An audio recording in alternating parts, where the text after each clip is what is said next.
प्यारे मित्रों नमस्कार, स्वागत है आपका अपने YouTube channel Rohit arts classes में। आज हम लोग इस वीडियो में सूरदास के पद पढ़ने वाले हैं और इसके पहले हम लोगों ने जो है कड़वक पढ़ा था। तो अगर आप उस वीडियो को नहीं देखें तो आप प्लेलिस्ट में जाकर 12th हिंदी का प्लेलिस्ट जो है काव्यखंड और गद्यखंड के नाम से बना हुआ है, आप उसको सीरियल वाइज आप देख सकते हैं और बहुत मज़ेदार तरीके से पढ़े। और इसको भी हम लोग इतने मज़ेदार तरीके से पढ़ेंगे कि आपको बहुत मज़ा आएगा।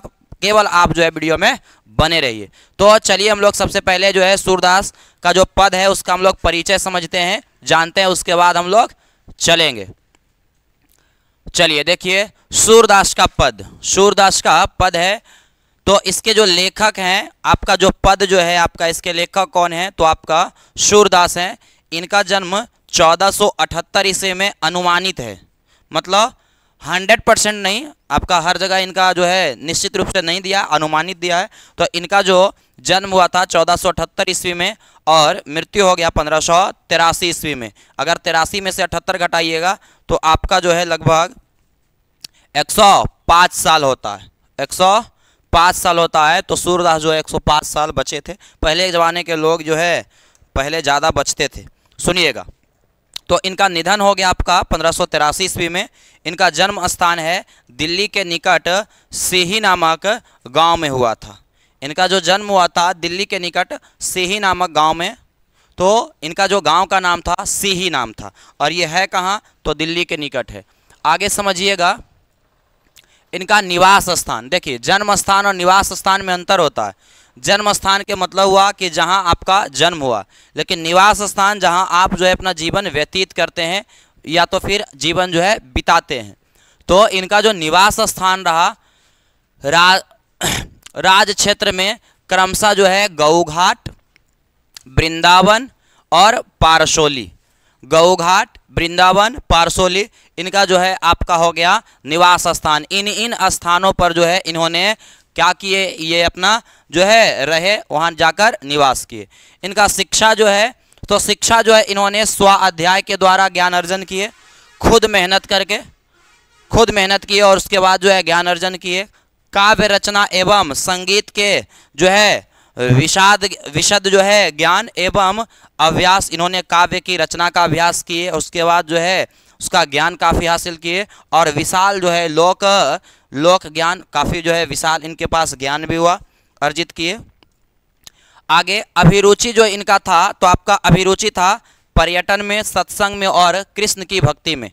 इनका जो अभिरुचि था, अभिरुचि मतलब इनको क्या अच्छा लगता था? तो इनको अच्छा लगता था आपका पर्यटन, पर्यटन मतलब घूमना, सत्संग, सत्संग के मतलब हुआ संतों का संग, अच्छे वाणियों को सुनना, भगवत भक्ति, कृष्ण की भक्ति, कृष्ण की भक्ति करना इनको बहुत अच्छा लगता था।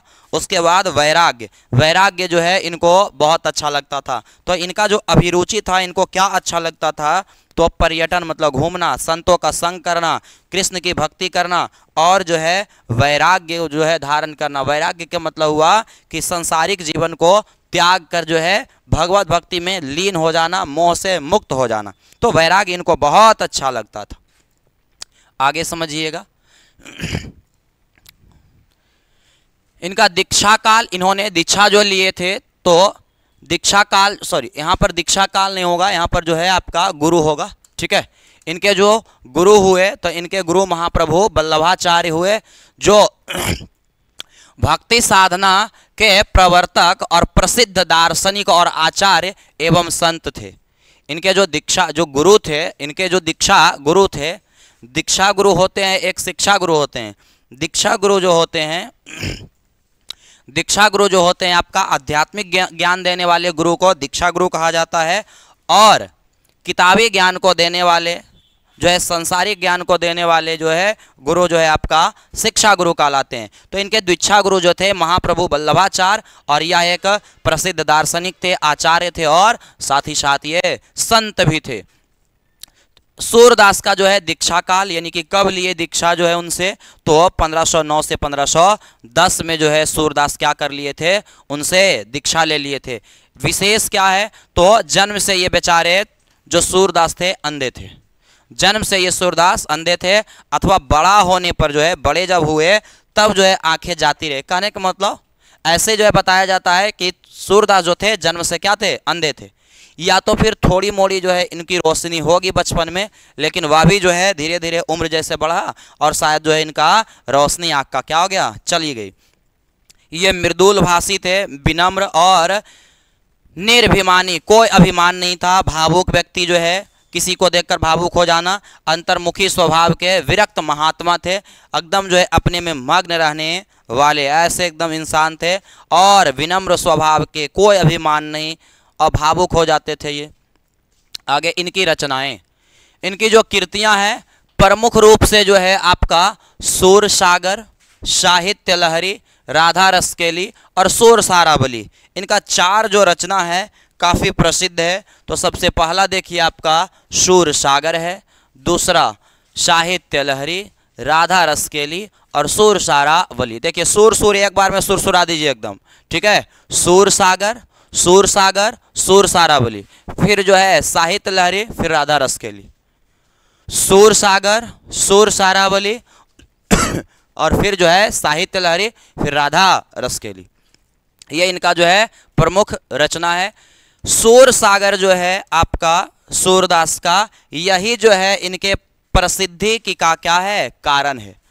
सूरदास जो आज इतनी दुनिया में जो प्रसिद्ध हुए, तो इनके प्रसिद्धि का कारण क्या है, तो सूर सागर, सूर सागर के कारण ही ये पूरी दुनिया में क्या हुए, प्रसिद्ध हुए। तो क्वेश्चन आएगा कि सूरदास के जो है प्रसिद्धि का कारण जो है क्या है, तो सूर सागर। सूर सागर रचना इनका काफी फेमस हुआ और इससे ये क्या हो गए, तो विश्व में प्रसिद्ध हुए।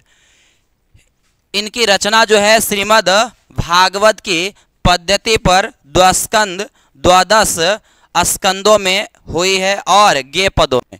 इन्होंने जो सूर सागर की रचना की है, ये जो है गे पद में, मतलब गा करके जो है इन्होंने क्या किए, रचना की।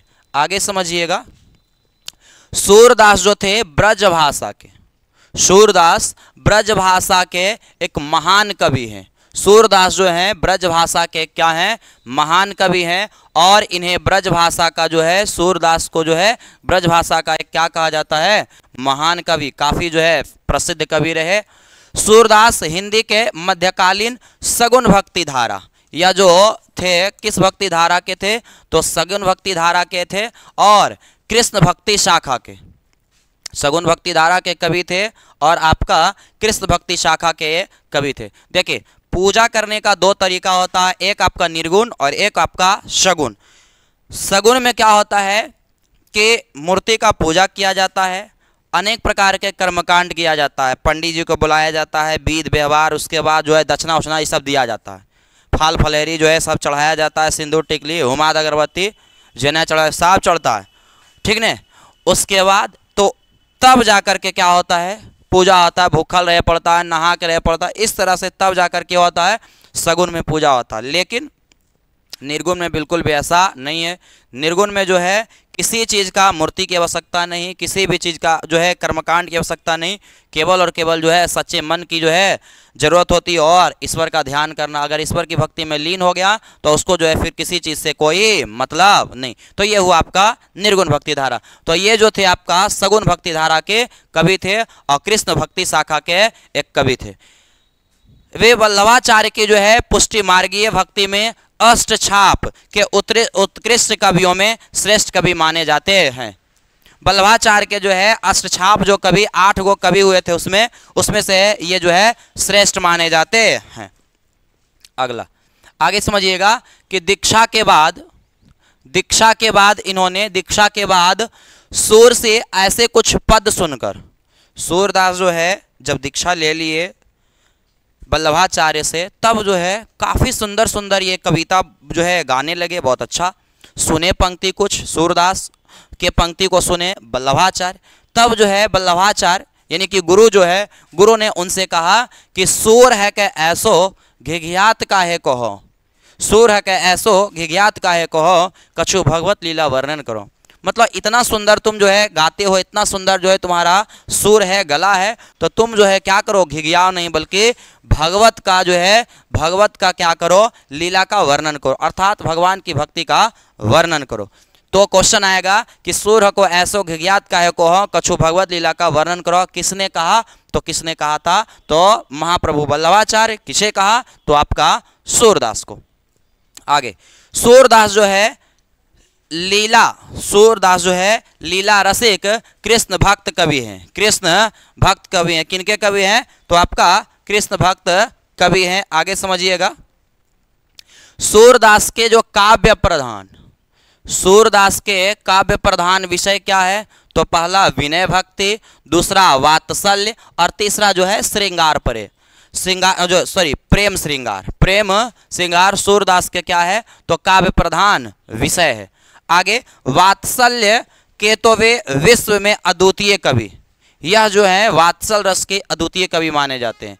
वात्सल रस क्या होता है? तो वात्सल रस का मतलब हुआ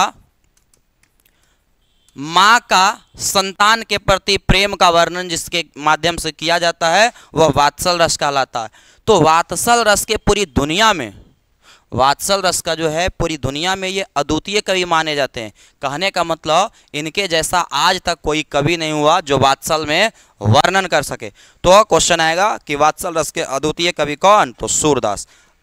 आगे सुनिएगा, यहाँ प्रस्तुत दोनों पद हम लोग जो पढ़ेंगे उसमें दो पद है और वह जो है वात्सल्य भाव के हैं। कौन भाव के हैं? तो आपका वात्सल भाव के, मतलब दोनों पदों में वात्सल रस का वर्णन किया गया है और यह जो है सूर सागर से संकलित है। यह जो है पंक्ति हम लोग का जो दिया गया क्वेश्चन आएगा कि कहाँ से संकलित है? तो सूर सागर से संकलित है। आगे समझिएगा कि दोनों पंक्ति जो है सबसे पहला प्रथम पंक्ति जो दिया है उसमें क्या वर्णन किया गया है? तो दुलार भरे कोमल मधुर स्वर में, दुलार भरे कोमल मधुर स्वर में जो है सोए हुए बालक श्री कृष्ण जो है सोए रहते हैं। तो उसमें दुलार से एकदम पूरा क्या करते हैं? भोर होने पर सूचना देते हुए जगाया जा रहा है। प्रथम पंक्ति जो है हमारा जो दिया गया है पद जो, उसमें श्री कृष्ण सो रहे हैं और उसमें जो है माता जसोदा के द्वारा जगाया जा रहा है श्री कृष्ण को कि सुबह हो गया।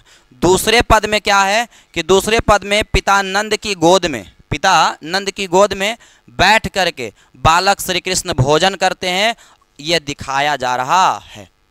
दूसरे पंक्ति में क्या हो रहा है कि श्री कृष्ण अपने पिता नंद के गोद में बैठते हैं और उसके बाद जो है क्या करते हैं? भोजन करते हैं, और इसी चीज को इसमें दिखाया जा रहा है।